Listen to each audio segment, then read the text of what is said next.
Hoo boy, sure was a good idea to record the next several weeks of content all at the same time. I can't see any way this could go wrong. Oh, I gotta go get a drink of water. What's that? Oh, I don't want to leave my microphone on. That'd be a bad idea. Alrighty then, where were we? Howdy, I'm Rick and Child A113, and welcome back to my playthrough of Scooby Horror Arcade. Yeah, I may or may not have accidentally recorded the rest of my Scooby Horror playthrough without my main microphone. Real smart move there, Ricky. The entire time, my voice sounds like it's coming from the far end of a tunnel, and that's if you can even hear it over the... because the system microphone is in the actual computer. So instead of this being a video of my genuine playthrough, I'm just going to try and summarize what happened. I'll use the in-game footage, without audio, for reference, and I'll try and splice in any salvageable clips where possible.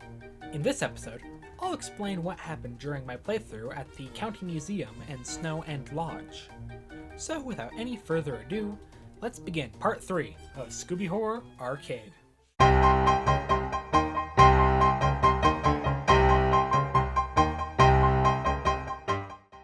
So my perks going into this map include Sneaky Snake, Fraidy Cat, Lunchbox, and Food Addict. The clues on this map are a flashlight, duplicate paintings, and paint splatter. The County Museum is our first stop. While out on a walk, me and Scoob found an empty truck in the middle of nowhere with no one in sight. The only thing in the truck was an empty black suit of armor with the County Museum's address on it. So the gang took the suit of armor back to the museum, where they were told of a legend that declared the suit would come back to life at night and, kill people. It was known as the Black Knight. The driver of the truck had mysteriously disappeared, probably because of the Black Knight. The gang left soon thereafter, but we discovered that Scoob had found a pair of glasses at the museum. After a bit of detective work, we determined the glasses must have belonged to the truck driver. We were determined to go back and find him, but instead found the Black Knight. It's up to us and the rest of the gang to figure out his plan and stop him, preferably before being run through with a lance. We found ourselves outside the County Museum in a small yard. The absolutely massive Black Knight immediately came out to investigate, so I hid in some grass to avoid detection. I then promptly ran out directly in front of the Black Knight, so I died. On my second attempt, I vaulted through a tiny window next to the mystery machine and found myself in a tiny closet off to the side of the entrance. This seems like a good time to explain the layout of the museum. There are two major wings of the museum. I'll call them the Medieval Wing and the World War II Wing. The Medieval Wing is just a small loop consisting of just the medieval exhibit, but the World War II Wing has 3 major exhibits and 1 small side area. There is the Hall of Fine Arts, complete with a noisy gold statue, the actual World War II exhibit, full of planes and stuff, and the Egyptian exhibit. There's also a small storage area off to the side. There is a cart in the Hall of Fine Arts that you can use once to escape a monster hot on your trail. Make note of the route. It will be important later. The main lobby of the museum has a small, useless alcove off to the side, and rows of pillars leading from the main desk to the front doors. Off to the side is a small closet with a window. That window, if you might recall, is right next to the mystery machine, and you can use the ladder on the outside wall to vault into the museum, not outside. Speaking of outside, I mentioned it previously, but there's a small courtyard with 2 alcoves. One holds the mystery machine. There are also 2 patches of tall grass outside, handy spots you can use to avoid detection. And these are all doors you can close that the monster has to break to get through. Now, back to my playthrough. I wandered down the World War II wing of the museum first. I then ran face first into the Black Knight and I died for the second time. The Black Knight has a very large hitbox, is very hard to see in the dark, and can run fast enough that being spotted is equivalent to certain death. The museum itself is also quite small and cramped, with very little places to hide and few pathways you can take. Fortunately, the Black Knight is also very loud, so you know if he's nearby. You have to win by being sneaky, not by outrunning the monster. I realized at this point this was going to be a challenge. On my third try, I vaulted in again and hoped he wouldn't spawn in the same spots. I snuck into the storage room and found absolutely nothing. To my dismay, it was empty of anything useful. I then dashed over to the Egyptian exhibit, where I was able to find both our first clue and the box of Scooby snacks. We were on a roll. I hid behind some fake rocks and waited for the knight to walk past. Taking the opportunity, I ran back out of the World War II wing and back into the entry room. I ran quickly into the medieval wing, where, after a bit of searching, I found our second clue. I could hear that the Black Knight was hot on her tails. I reflected for a moment and decided that there was only one place left where the last clue could be. Outside. Quickly, we dashed out the front door, slamming them behind us, certain we were about to die. But we escaped without detection, free to scour the outside for the last clue. To my shock, the clue wasn't there. We found the monster token behind some bushes, but we were back to square one on the clue. We hid in the spot where the token was sitting while we waited for the knight to pass by. We slipped out and passed behind him easily, reaching the tiny window with no issue. I remembered the storage room and how it had been completely empty. The clue must have been there, and I had somehow missed it. I ran down the World War II wing, confusing the knight long enough to make my escape. Inside the storage room, I was dejected to once again discover a lack of clues. I rushed out of the storage room directly into the Black Knight, gaining my third death. I would normally be all dead at this point, but thanks to the lunchbox perk, I was only mostly dead. I had 2 more chances. Determined not to waste my extended time, I decided to take a more stealthy approach. I waited patiently in the small closet next to the mystery machine, listening carefully for the telltale footsteps to signify the knight's exit. I then grew impatient and immediately left. I went to double check near the Egyptian exhibit, but instantly caught the Black Knight's ire. I tried to knock down a tree to give myself some time, but it was only a mild inconvenience for the knight. Soon afterward, I got stuck in an oil spill, allowing the knight to catch up and give me my 4th death. I couldn't shake the feeling that the clue must have been in the storage room. So, on my last life, I was able to lure the Black Knight out the front for long enough to triple check my suspicion. Inside, I quickly discovered a side path that led me to the third and final clue. Ecstatic at first, my mood fell as I remembered I only had 1 life left, and I still had to capture the knight. I ran through the World War II wing, beginning to believe I might have a chance. But the knight was waiting for me by the door. As luck would have it, for the wagon was just within reach. I jumped aboard, narrowly missing the knight, and flew away. Back into the World War II wing. I tried to use the loop in the center of the room to my advantage, but to my horror, only other path had somehow been blocked by a fallen tree. Unable to escape, the knight caught me and gave me my 5th and final death. Dejected by the loss, I was nonetheless determined to defeat the museum. We had discovered the token, a fact that boosted my morale. With a renewed vigor, I tried again. Upon a quick scan of the yard, I was pleased to discover the first clue almost immediately. The knight was far enough away that I was able to sneak back into the vaulting window and hid in the closet while I listened for him to leave. This time, I wasn't going to be so impatient. Once I was certain he was gone, I darted, quick as a flash, down the World War II wing and into the Egyptian exhibit. There, I was pleased to discover our second clue. I hid behind some vases while I waited for the knight to appear. Unfortunately, I was a bit too eager, and he spotted me, giving me my first death. Despite knowing that the final clue was likely to be in storage, I ran to the medieval wing first instead, as the knight had just been right next to the storage. I don't know for certain if the monsters stay where they were when I died, but it definitely seems like it.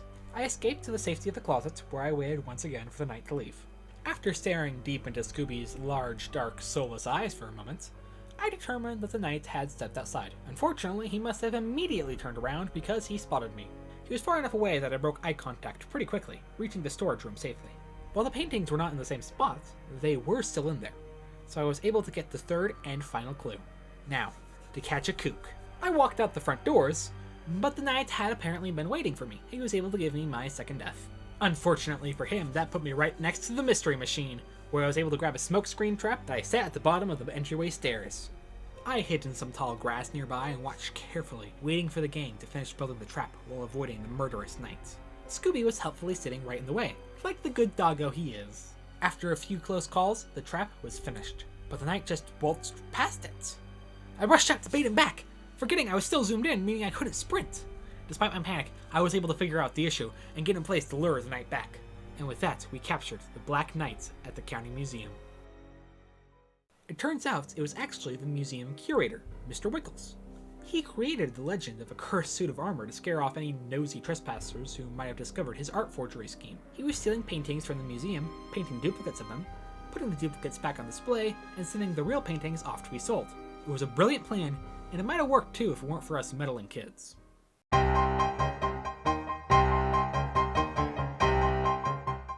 We changed the perks up a little bit for this next map. Sneaky Snake was changed to Unpredictable, which makes it harder for the enemies to keep track of where I am, but Freddy Cat, Lunchbox, and Food Addicts all stayed the same. The clues on this map is some kind of thermos, jewels, and footprints in the snow. The gang and I went to Wolf's End Lodge for a relaxing ski vacation. However, upon arrival, we were warned of a mysterious ghost that had been haunting the area lately, supposedly the ghost of a yeti. It apparently takes nosy people and just straight up murder them, or turns them into ghosts. So of course, when the gang spotted the large ghost out the window, we had to investigate. The area surrounding the lodge consists of 3 large clearings and a couple small paths connecting them. There is an area with a large hill surrounded by trees. This is a good spot to get your bearings and locate the monster. There's also a zip line leading from the top of the hill to the main lodge building. Both the hilly clearing and the lodge's entrances to the logging area are blocked by gates, both locked from the inside. A large path can allow you to get inside without using Scooby, but it is long and has no escape routes. The logging area is full of trees and felled logs, but the main feature is the sawmill. The sawmill has a small middle section that has a large metal door you can close. 2 doors inside lead to 2 larger rooms. One is just a long storage space full of boxes, while the other is the main area. 4 conveyor belts lie still with logs on them, which makes traversing the room in a straight line practically impossible. A door sits at the other end of the room from the center area. The main lodge sits in a clearing of its own, although there is only 1 door leading inside. Upon entering, you are greeted with a nice sitting room and a warm fireplace, which creates a warm feel that sharply opposes the snowy storm outside. A shattered window allows the opportunity to vault out in a hurry, should the need arise. To one side of the sitting room is a nice kitchen with several ovens. Behind a row of bookcases lie 2 doors that lead further into the lodge. One leads to a small storage room, the other to a stairway upstairs. Upstairs are 7 bedrooms, 4 on the front side, 3 on the back. One of the middle front ones has a small balcony with a broken railing, which can be a nice escape route if you need it. Now that you have a vague idea of where we are, let's get back to me and Scoob, who don't. The mystery machine was parked in a valley of snowdrifts, a stone's throw away from the actual lodge. Immediately, me and Scoob rushed to the building for safety and warmth, careful to close the doors behind us. We quickly checked the side closet before heading up the stairs to the residential rooms. In the second room I checked, I found the first clue. From below, I could hear the monster break down the door. I realized I was trapped on the second floor. Note, I did not know about the balcony. I scoured the remaining rooms for any chance of escape, eventually hiding in a corner next to the door. Upon hearing no further footsteps, I realized the monster had left, allowing us a chance to escape. I went around back behind the lodge and found a gate. I quickly had Scooby dig around and unlock it, revealing the lumberyard. A large building, which must have been the sawmill, was in the vicinity, and inside the room full of logs, we found a pile of jewels, our second clue. Beyond the lumberyard was a large ski slope, at the top of which lay a giant zip line. To make sure we weren't going to be ambushed on the other side, I decided to wait until we could see the monster in this clearing with us. I didn't have to wait long. We caught our first glimpse of the monster, a massive white form walking between the trees. He also caught a glimpse of us, roaring wildly and charging towards us. I grabbed the zipline and flew out of there. The zipline took us back to the lodge, and while we were walking around it, I caught a sight of something sparkling in the snowbanks. Rushing over, we found footprints in the snow, our third and final clue. But this path was the one that led back to the ski slope, and the mighty beast spotted us and charged, forcing us into a full-on sprint. It was a race against the clock, a mad dash to the finish. It was then the snow ghost revealed its special mechanic, a loud roar that shakes the entire screen and stops your sprint. Fortunately, we had the unpredictable perk, and the snow ghost lost track of us round a corner, which was good for us because the mystery machine was right there. Knowing our retrieve was short, I dashed to the back of the van to grab a smoke screen trap. I placed it in the path from the mystery machine to the lodge, as I only would have to worry about 2 entrances. I carefully watched as the snow ghost paced around, the falling snow apparently enough for him to avoid spotting me. The gang built the trap as fast as they could, leaving me to lure the monster in. We had captured the snow ghosts. Upon later investigation, we found the monster token hiding behind these felled logs. It turns out that the snow ghost was actually the lodge owner, Mr. Greenway. He had been running a smuggling operation where he hid jewels in logs before tossing them down a river. He was using the snow ghost disguise to scare away anyone who might be investigating him, and he might have gotten away with it too if it weren't for us meddling kids. And Scooby.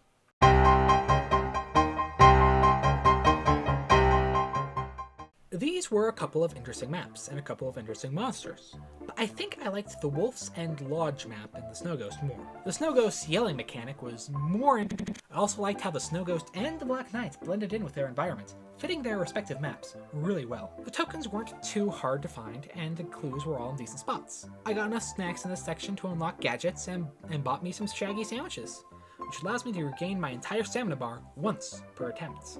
All in all, these are some decent maps that I liked. In this part, we completed the What a Night for a Night and That's Snow Ghost achievements. So, in summary, today we beat the Snow Ghost of Wolf's End Lodge and the Black Knight in the County Museum.